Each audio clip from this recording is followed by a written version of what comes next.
Didn't want to what? Okay. I think there's only one patient left, so it might be safe to start playing the erotic hypnosis videos. They get a little loud, and they're not short videos, so I have to be careful. You don't need any help at all. Trust me. I know. You're very. He's a stud. Yeah, a stud muffin. Stud muffin. The muffin's important. Right? Yeah, the muffin aspect is great.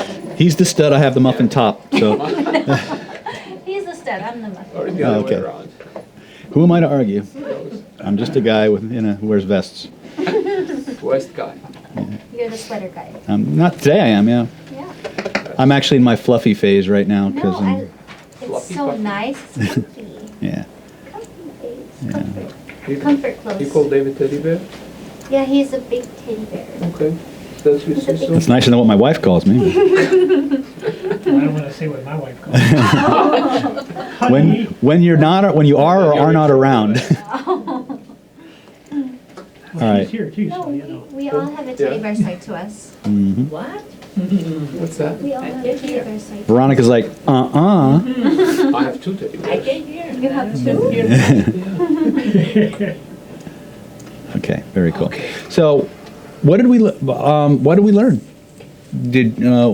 I know Joseph had a rather transformational experience, at least briefly. But what happened when you started reading faces? What did you notice? Well, I actually, I didn't really notice anything. Didn't really notice anything? Mm. Okay, what did you guys talk about?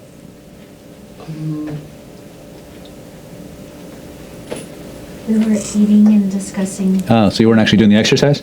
No, Ah. yeah, busted. But at least you're not lying. I know. Because you have good bullshit. Oh, yeah. Yeah, you know. 'cause You the can always military tell who's had done the to work by the say- questions they ask. Yeah. Stefan, what'd you notice? What'd you learn? Unfortunately, I did, Joseph was working with me and we didn't have enough time to complete. Uh-huh. And. So you didn't do the exercise either? No, well, I was. You were in process, I was the- because you went to get food. Right. Yeah. And Okay. it was interesting to, I mean, he did a good job by starting off with, his feedback began with positive traits Mhm. before he went into questioning Mm-hmm. other stuff. Good. Which he did a good job with that. Mm-hmm. And it just started me thinking when he was asking me these questions,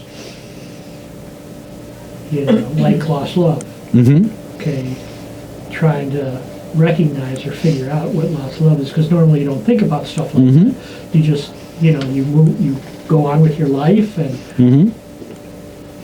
maybe that's why it becomes a lost love, is you forgot. Part of you forgot. Another part you still remembers it's not there anymore. Right. That's why it marks.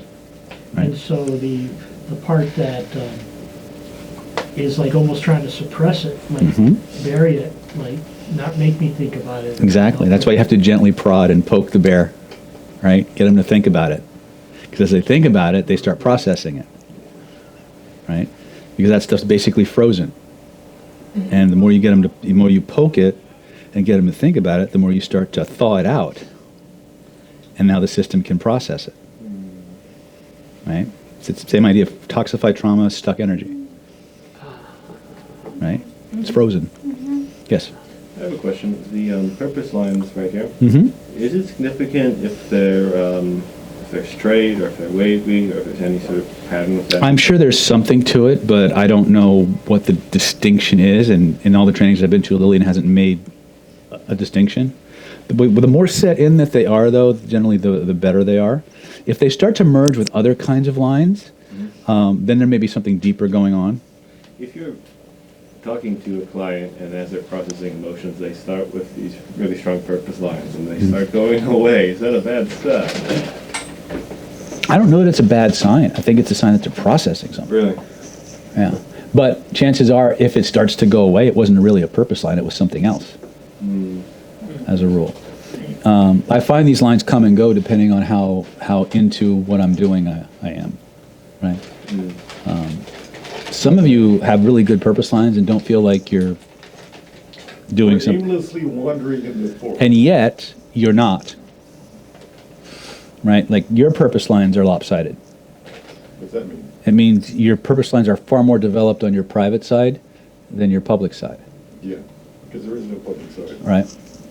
So that's, and anyway, you may notice that you have deeper lines here than you do at your job, because this is more in alignment with what you came here to do or be. Right? And or maybe the inverse. You know, some of you who come here, like if you're here from because somebody else may feel this is a distraction from something you'd rather be doing. And if that's the case, the purpose lines may shift a little bit. So what happened with Joe, just as I was going to save it for last because I wanted to get everybody else. But when I started talking about Joe, because Bien was trying to do a face reading, he had no clue where to start. And I said, start with what you notice first. And he noticed Joe's jaw, right? But he didn't know how to kind of lead us. And I started talking about the attributes of a big jaw. I said, notice you have a really big, nice jaw. Usually means you have a really strong will. You tend to have a lot of will, and you tend to stand up for what you believe in. And the moment I said that he stand up for what he believes in and what's right and wrong, he had this massive lost love line came and shot across his face. And it went right down. Right? And I tried to point it out to Bien, and Bien's like, what? Right? But so I just followed that because there was something there, right? That was buried. And so I just started talking about that. And after a while the line started to do this. And there was still some stuff there from some other things, right? But he starts processing right in front of me. Like, was that weird? Yeah, well, I mean, I could tell, I would say. I was both engaged in the process and watching the process. It's like, oh, this is okay, yeah. And it is impressive that just through the conversation, it can be dealt with. Yeah, and that's the secret is really, and you'll hear me say this a lot. To me, face reading is Chinese vibrational psychotherapy. That's a much better functional understanding of what face reading can do from the orientation that most of you have. You understand? Yeah. And as we learn to unpack this stuff, I mean, we just change the whole face. Yeah. So you could probably go through just like a whole list of different categories of, people's lives, love life, work life, and to see how the wrinkles change. Yeah. Unpack it. Yeah, they'll change as the context changes. Yeah. Right? And as you get rid of your stuff, you'll get younger looking. Yep. And we have pictures of people who started face reading like 15 years ago, and a picture of them now, and the wrinkles are gone. They're gone. Right? It's crazy. Veronica, what'd you learn? Yeah, we worked together and definitely we found different meanings, reading. And we took the before picture and the after. So one of the things that she helped me to release, we could see the difference. What was there before? Disappointed, and I helped her with the over nurturing. And also we can see the difference with her. Like, Could you see it in the pictures when you compared them? Same lighting, same background. Noticeable, like really noticeable. Crazy, right? And we were talking like, let's go do more work so we look stronger. Once you realize that that's the process, it's like, well, shit. Let's talk some more, right? And you can feed off each other. That excellent. So very good. So you actually saw face changes, and you have proof of it. Yes, we have the Right there, it is. Right. I couldn't make this shit up. I called bullshit like you would not believe. When she first said, yeah, your face will change right then and there, I'm like, bullshit. Right? But the other part is you'll start to have this hair trigger effect on people. If you keep doing this, like their neurology will pick up that you're like this walking process initiator. And like you'll ask, what happened when you were 5?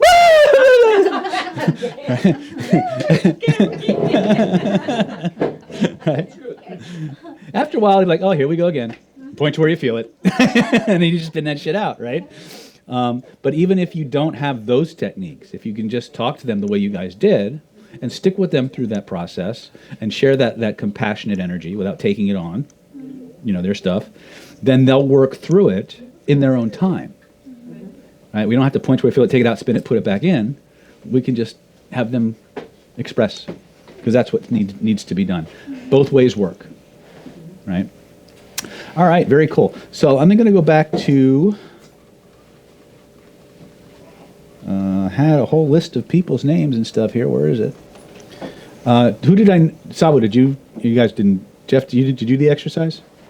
I only did partial. Only did partial? Were you the subject or the reader? The reader. Oh, and what did you discover?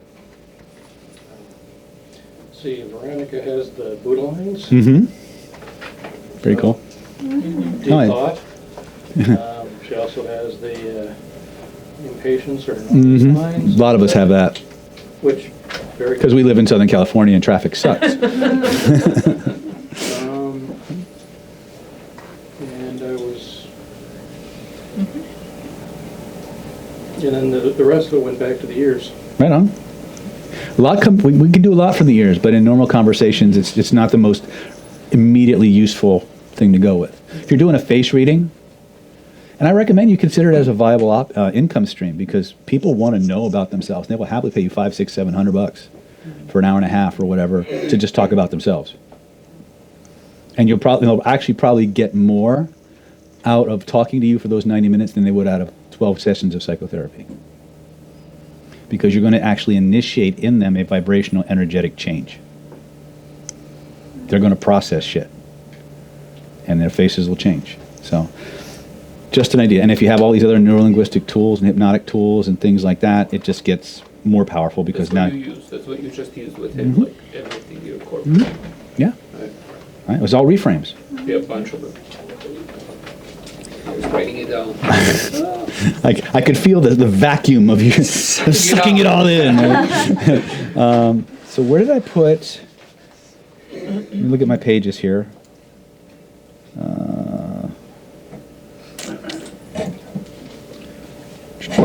Golden Path. Where are all my notebooks? Did I like lose my fucking Microsoft? I could blame Obama, but He's been blamed out. you think? I blame Obama for Trump. What's that? I blame Obama for Trump. Isn't that the reaction to Obama? You know, I'm not going to... Oh, look, stiffens again. Organs and how they connect to supporting organs. You seem to actually a lot about organs, Stefan. What the heck? I can't find my... What happened to all my pages, man? Immediate reaction to that word.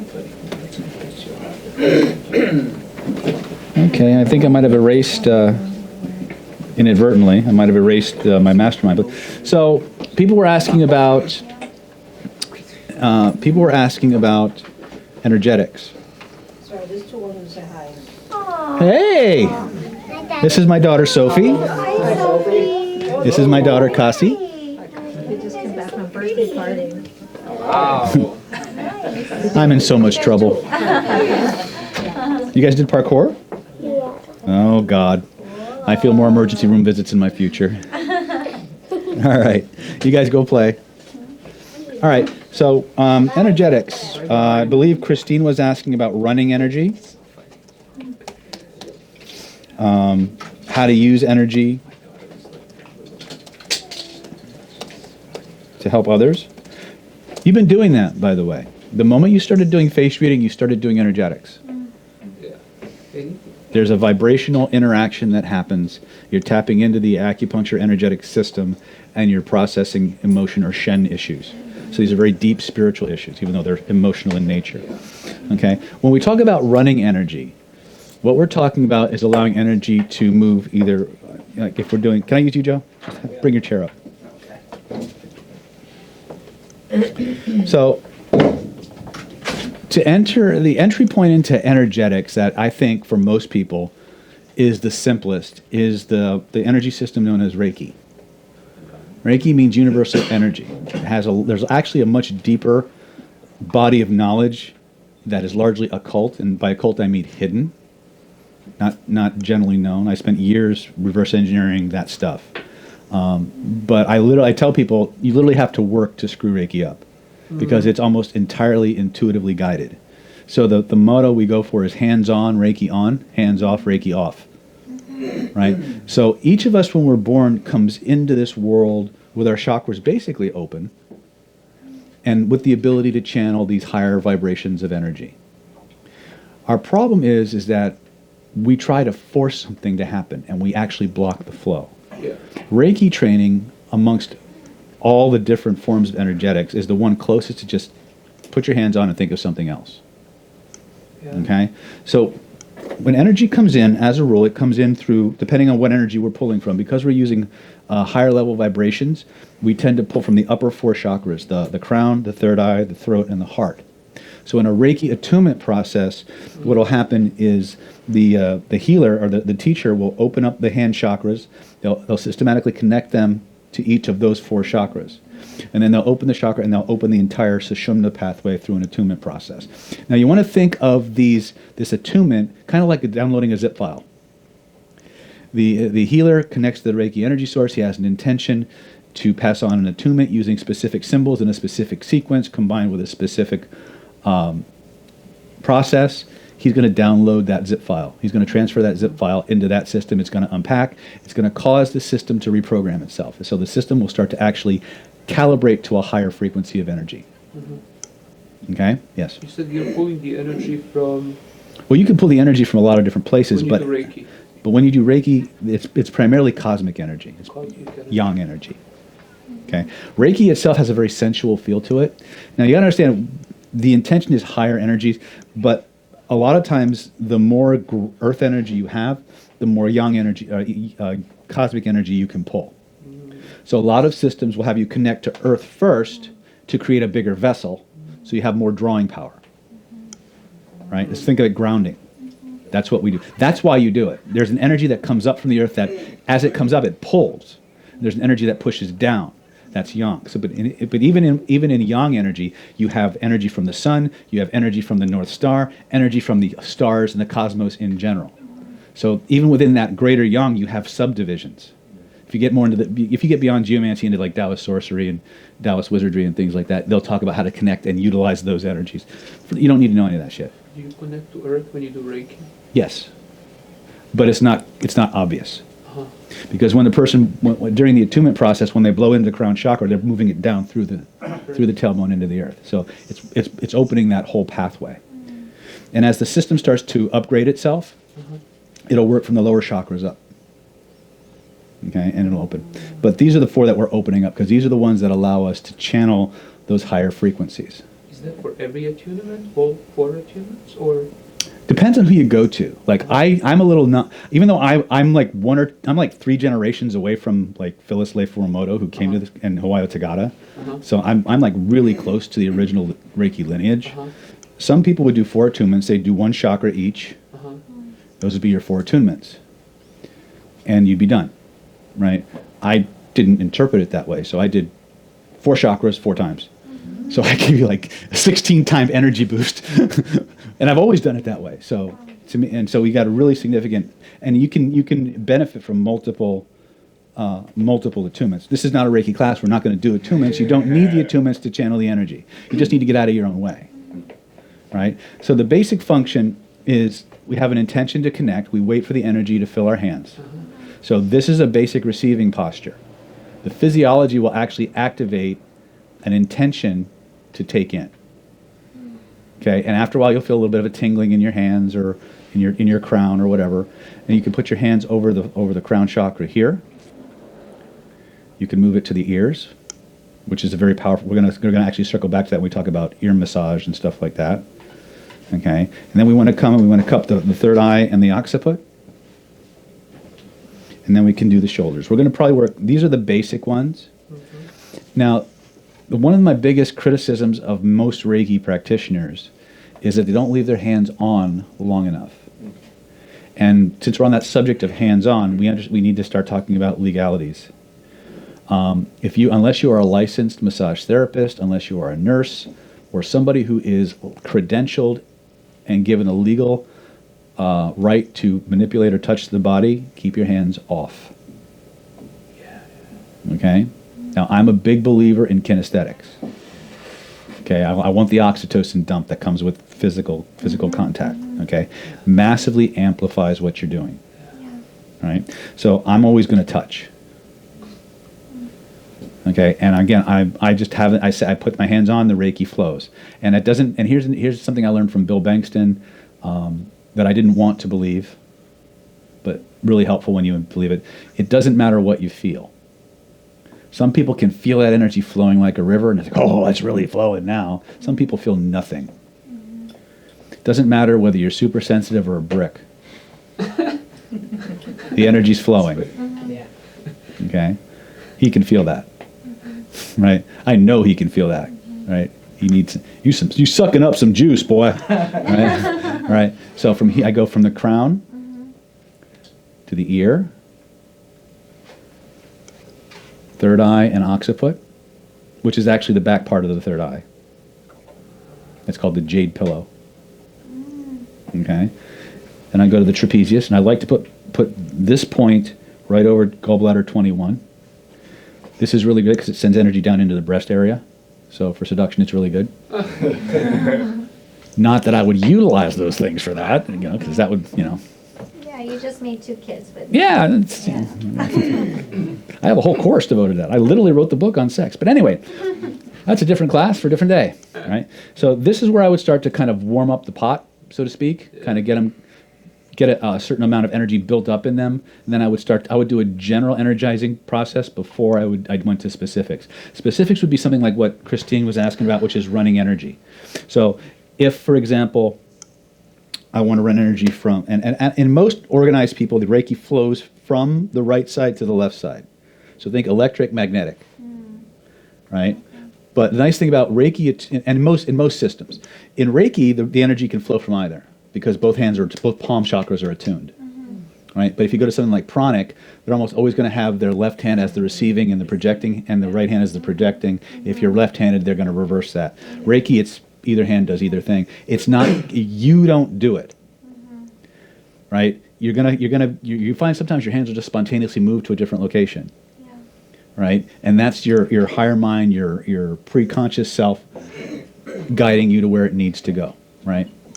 We have whole courses where we go through the entire model of different forms of energy healing, and you understand the distinctions between each, what they're good for, what the pros and cons are between. Each one is uniquely good at one thing and has its drawbacks in certain areas. Plus the hermetic systems that I study have variants of energy healing that nobody even is talking about. Yeah. All right. So if I want to run from the bicep to the shoulder, if I want the energy to run this way, then I'll put the left hand again. I don't have to do it this way, but to stay in harmony with that right side, left side energetic, I would just allow the energy to flow from the right to the left through that. Think of a positive and negative lead and a wire in the middle, and you got the basic idea. I can take that same energy and I can move it here to here, and let the energy flow. I can come across this way. Be very careful if you're a male working with a female. You get #MeToo real quick. Right? Okay. So that's running energy, right? And here's the secret. Leave your hand, if you have permission to touch and you're doing it appropriately, leave your hands on as long as you can until you get the urge to move. Don't be in a rush to move. My biggest criticism with the average Reiki practitioner is they don't leave their hands on long enough. Okay? Now that may have something to do with the oxytocin dump that comes from prolonged physical contact. It may be because you feel the time constraint or you feel like you need to get done with the session. Put time out of it when you're doing this kind of. This is why I don't do Reiki or that kind of work professionally, because in my opinion, the amount of time it may take isn't billable. You understand? That's why I charge by the minute to do hypnotherapy, but I can manage that more, right? This kind of work, it's a lot more labor intensive on my part in terms of having to stand in a certain place or things like that. It can, and again, the thing about energetics as a rule, the way it's commonly taught is it's not strategic and specific enough. Most energy systems can directly target the physical body and the energy body, but they leave the mental body largely untouched, which is where most of our encoded traumas are stored. The generator of the energetic imbalance is at the mental level, the energetic imbalance is at the energy body level, and then the physical body level. So we can go in and we can clear out the energy body, we can go in and directly clear out the physical body, but we haven't touched the generator. So that charge may build up again if we don't find a way to directly target it. And again, face reading aside, the 2 disciplines I've found, 3 now, that directly target the mental body holographic memory resolution, neurolinguistic programming, and hypnotherapy. So that becomes our core go-to move. Because if we can eliminate the psycho-emotional factor, the event itself that's been encoded, everything else will resolve on its own. It'll trickle down, but it doesn't always trickle up. And it takes a lot longer to go work up the stream than it go down the stream. So just jump right to the mental, emotional level, deal with that, and it's just like debris floating downriver. Right? So that's so love Reiki as an entry point into getting out of your own way, to allow those energy channels to flow as a process of self-evolution. You don't have to work really hard, and you can get some really profound effects if you stick with it. A couple of things, though, is your client can really screw up the session by trying to feel something. Yeah. And if you don't give their conscious mind something to do, it'll get in the way. So you tell them, close your eyes, put your tongue on the roof of your mouth, and just focus on your breathing. Don't try to feel anything, don't try to sense anything, just focus on your breathing. Because you've connected the yin channels and the yang channels through touching the palate, their energy starts to flow faster. And then you just breathe when they breathe, and they'll go into a deep level of connection, and as you connect with that Reiki energy, they'll flow with you. Right? It's important to make sure your energy is full before you start working with others. Because if this person is at a lower vibrational frequency but has a higher amplitude, a higher charge, and I come in with my higher frequency but a lesser charge, it's going to backflow. That's one of the dangers of many forms of Qigong healing. Because basically, I call it the Duracell model. You basically spend hours and hours accumulating this surcharge of energy in your body, and then when the patient comes in, you blast them with it, and that's fine as long as you remember to clean your own energy field afterwards and rebuild that charge. But people who do a lot of patients don't get the adequate recharge time, and so they start to, a lot of times they come up with the trauma they treat most often, or they treat a lot of cancer, they may wind up with cancer because they've imprinted that negative energy, and it's backflowed into them so many times that it just kind of takes. So Qigong healing can be very powerful, and pranic healing is a variant of that. Not quite the same though, because pranic, in pranic healing, I'm taking it from there and moving it over there. In Qigong, I'm taking it from here and putting it here, and then I Duracell you, right? So there's different models to how this works. Shamanic healing, I just take it from source and move it right into you, right? It's kind of fun. But so what we're going to do is we're going to work on this idea. Now, I do Reiki all the time, but not the way I'm teaching it to you. I channel Reiki through my voice. So you ever wonder why you tend to bail so fast when I start to talk? Because that's where it's coming out. So it's amplifying the power of my spoken word. Right? If you were to look at my intake sheets, you'd see Reiki symbols all down the side of it. Because I'm channeling. But I'm not laying hands, I'm talking. And I'm filling the room with that energy and doing things. And because it's hands-on, Reiki on, I just have the intention, and it'll run. Okay? So what we're going to do is we're going to practice this whole little ritual of just standing with an intention to connect to Reiki source. You'll notice if you stand like this for even a couple of minutes, you'll start to feel a little bit of energy building up in your hands. When you're kind of filled with that energy, now we're going to go over and we're going to just place the hands and let the energy flow. If you need to put your mind somewhere, put it on your crown chakra. Okay? And don't try to send energy, don't try to push energy, because you'll wind up cutting yourself off from source and wind up pushing your own energy into the client. They'll feel great and you'll feel like a raisin. Yes? Stupid question. Can you image cycle while doing this? Or would that... Oh, yeah. Okay. Yeah. Because that's what Bankston is. It's Reiki with image cycling. Yeah. Right? It's just a more yang approach. Can you feel that, Joe? Mm-hmm. Oh yeah, he's a puddle. Yeah. He's puddling right now. When I had my hand here and I was talking, you could feel him go, right? Why? Because his conscious mind became distracted from looking for something, and it went through. All right, Joseph, come on back. All right, so you're going to start with this basic intention to connect. Have your clients put their tongue on the roof of their mouth, hands on, and just go through the cardinal positions. And then if you want to practice running the energy through the extremities, go ahead. Can I use you? Since this is going to be, bring your chair. So first of all, if you're a male working with a female, have a seat. And you want to work over the heart. This is something that's always important.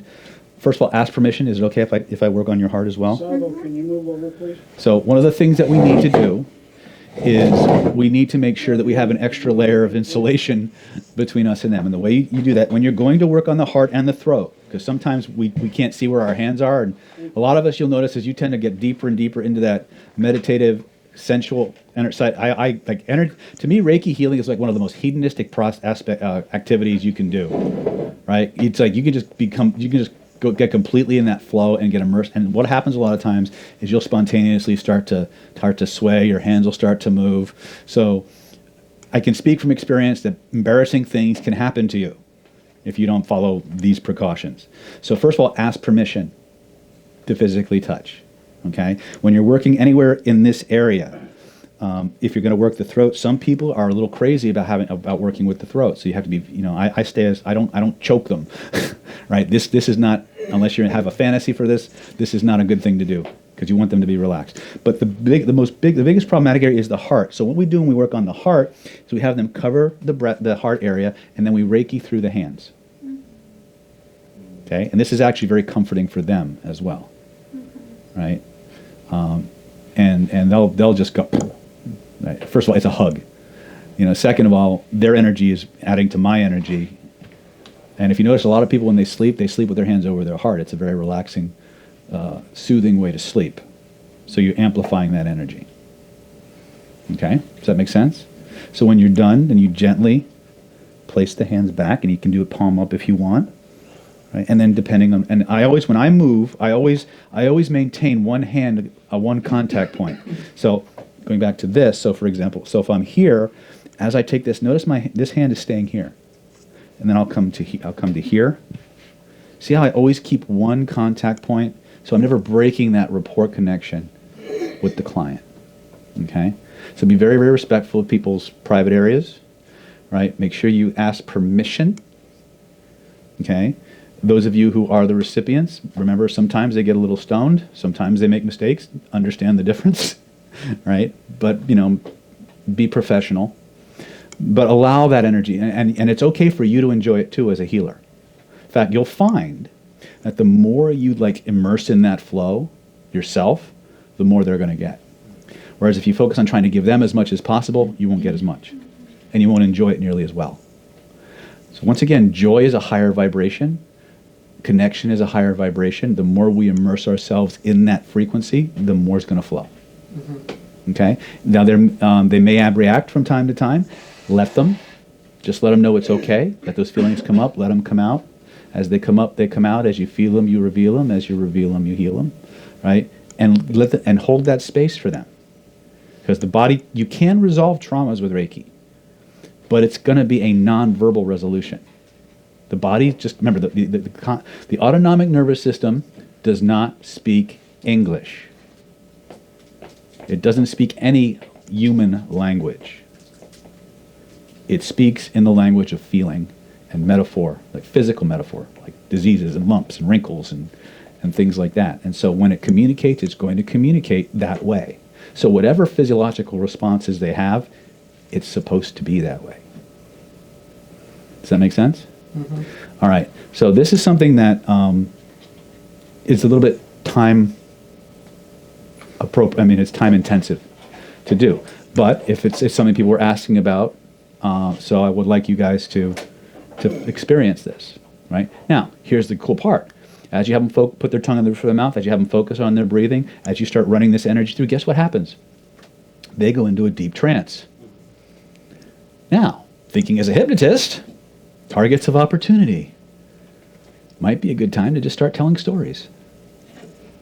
Or speaking in a very rhythmic, sing-song way that allows people to just begin to feel more relaxed as they continue to allow that energy to flow. And notice where it's moving. Notice how it's beginning to relax you even more and more and more.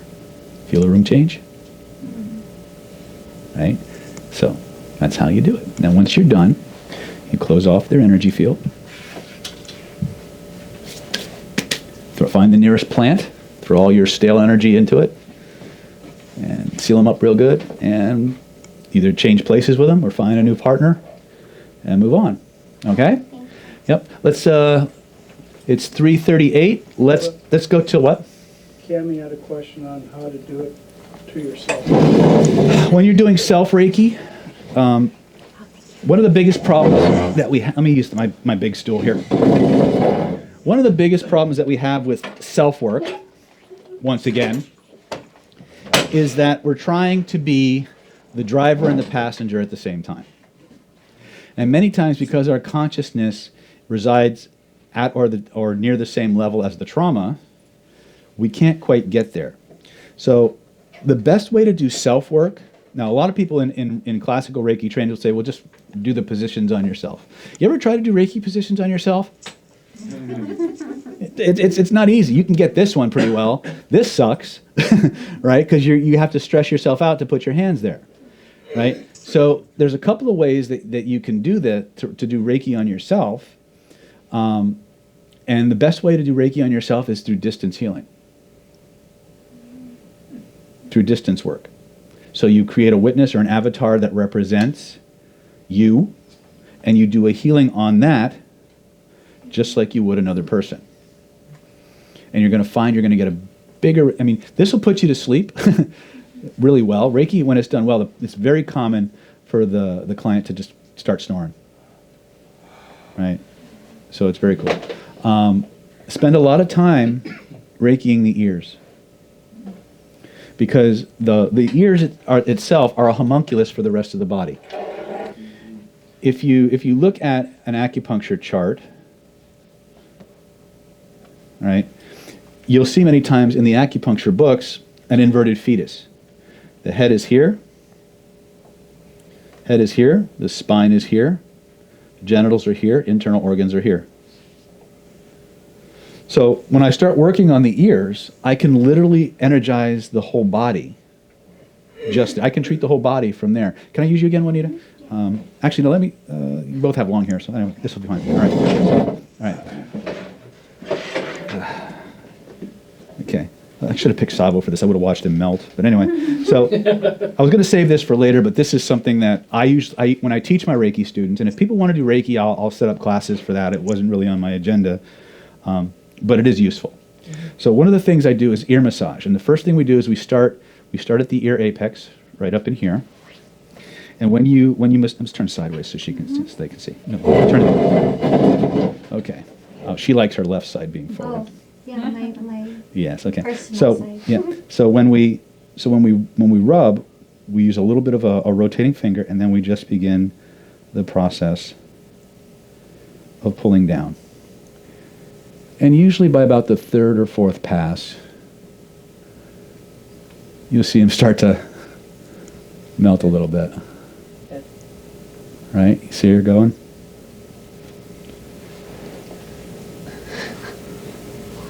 All right. So this will take all the stress. This is the equivalent of a full body massage.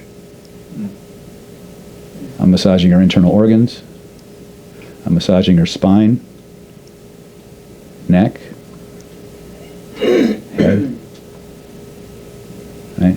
So this one had him lining up out the door. Right? So this is a really, really powerful process. And if you're channeling Reiki at the same time, it has an added effect. Okay? She's got a little moan there. Right? So start from the crown, ears, and again, this is just the order I do it. Crown, ears, third eye occiput, trapezius, throat, heart. Okay? So you can throw that in if you want to, or you can save it till afterwards. It's really your choice, but it was deemed appropriate to do that. So ears are very important. There's a lot of power in ears. Okay? Thank you, Juanita. Thank you. Give her a big round of applause. Thank you. Yeah, you're welcome. All right. So let's go till about 4:15, and do your channeling, do your ear work. And then we'll come back and we'll go on to whatever's on the list. She's like, I'm not leaving the house. Yeah. I'm finishing the job. Okay. Okay. Go.